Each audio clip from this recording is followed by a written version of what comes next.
Kenalkan,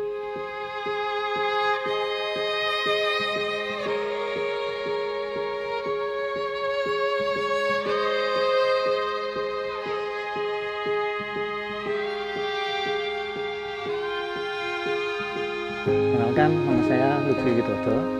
Saya petani di daerah Muara Badak.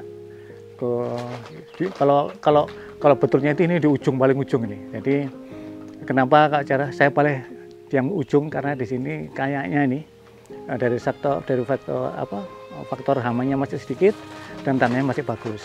Gitu. Jadi saya pilih tempat ini pas gitu. Kalau terkait pemupukan, memang kan kita sebagai petani itu kan sudah tahu lah ya bagaimana caranya kita itu memupuk tanaman. Cuman kita harus tahu nih saat yang tepat, kegunaan yang tepat juga gitu. Seperti ini di awal tanaman, di awal kita olah tahan, kita harus meyakinkan dulu tanah itu bagus dengan apa? Yaitu dengan pupuk hayati. Nah, pupuk hayati yang dari pupuk Kaltim memang sudah terjamin lah itu ya. Kita pakai biotek dan juga pakai Ecovert juga. Nah, sebagai pupuk dasar, kalau saya sih menggunakan NPK Pelangi yang 16, itu yang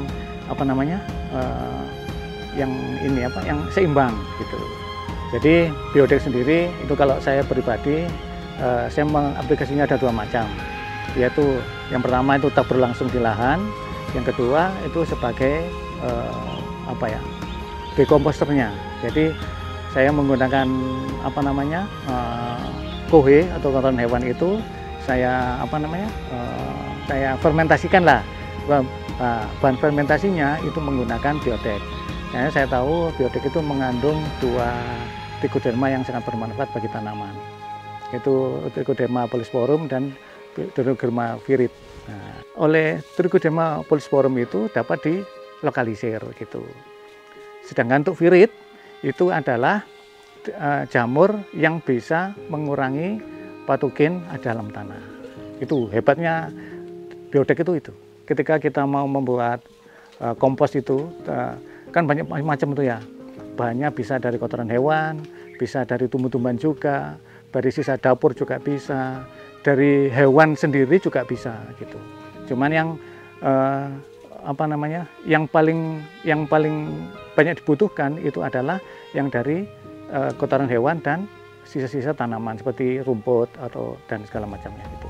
Memang ada syarat khusus lah ya. Ketika kita mau membuat kompos dari kohe dan juga sisa-sisa tanaman itu, dan juga pada saat aplikasi biodiknya sendiri gitu. Kita harus tahu saat yang tepat, jangan sampai nanti ketika kita menyebarkan biodek itu mati percuma gitu. Sehingga nanti kalau kondisinya nggak bagus, nanti bisa merugikan kita sendiri gitu. 1 ton dari bahan organik itu kalau saya sih menggunakan sekitar 20 kilo biodek. Ketika kita ingin membuat kompos itu kita harus memahami dulu nih kompos yang bagaimana yang akan kita buat. Apakah kompos yang biasa-biasa aja ataukah kompos yang super gitu ya. Nah, ketika kita ingin biasa-biasa aja, ya sudah seadanya aja seperti kotoran hewan dan rumputnya itu ya. Tapi kalau kita ingin membuat kompos yang istilahnya kualitasnya bagus, itu tentunya juga harus ada tambahannya seperti ini kayak bahan-bahan dari kayak ikan gitu ya. Terus dari keong-keongan. Nah, itu adalah sumber asam amino. Nah, asam amino sendiri itu adalah sebagai bahan baku untuk pembuatan zat PT bagi tanaman itu sendiri.